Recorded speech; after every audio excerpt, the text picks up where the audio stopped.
Hello दोस्तों, नमस्कार। आप सभी का हमारे YouTube चैनल स्वागत है।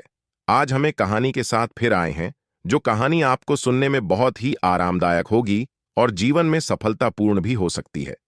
कर्मा का खेल है, सारा लौट कर आएगा। धार्मिक ग्रंथों और पुराणों में हमेशा ही व्यक्ति के कर्म की बात कही गई है। लेकिन क्या आप जानते हैं कि आखिर कर्म किसे कहते हैं और क्या है कर्म? गीता में नित्य कर्म, नैमित्त कर्म, काम्य कर्म, निष्काम्य कर्म, संचित कर्म, निषिद्ध कर्म आदि जैसे कई तरह के कर्मों के बारे में बताया गया है। लेकिन क्या कर्म का प्रभाव व्यक्ति पर पड़ता है? और सबसे अहम प्रश्न कि कर्म क्या और किसे कहते हैं।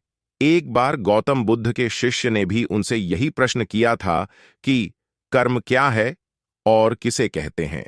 तब बुद्ध ने शिष्य को कर्म के बारे में बताते हुए यह कहानी सुनाई थी। कर्म से जुड़ी गौतम बुद्ध की कहानी। एक राजा अपने मंत्री के साथ घोड़े पर बैठकर अपने राज्य का भ्रमण करने जाते हैं।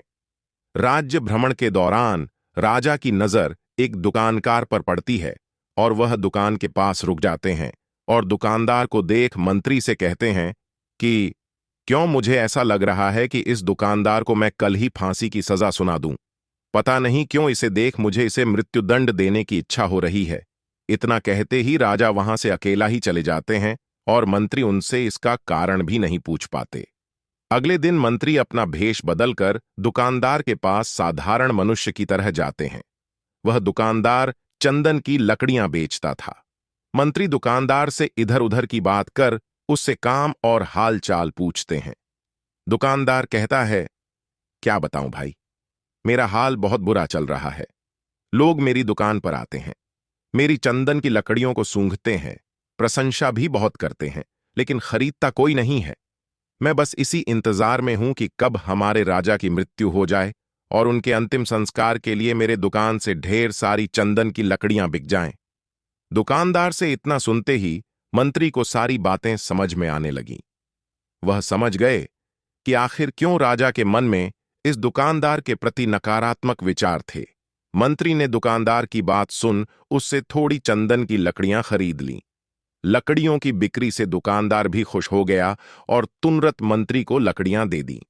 राजा के पास पहुंचकर मंत्री ने उनके कहा कि आप जिस दुकानदार को मृत्युदंड देने की सोच रहे थे, उसने आपके लिए भेंट स्वरूप चंदन की लकड़ियां भेजी हैं।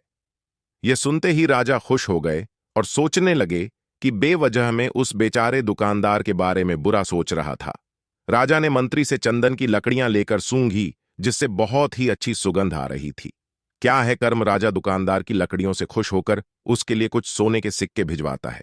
अगले दिन मंत्री दुकानदार के पास जाकर कहते हैं कि ये सिक्के तुम्हें राजा ने भेंट स्वरूप दिए हैं। दुकानदार सोने के सिक्के पाकर खुश हो जाता है और मन में सोचता है कि मैं कितना गलत था जो राजा की मृत्यु के बारे में सोचता था। वह तो कितने दयालु हैं। गौतम बुद्ध कहानी को समाप्त करते हुए शिष्य से कहते हैं, हमारे काम, भावनाएं और विचार ही हमारे कर्म हैं।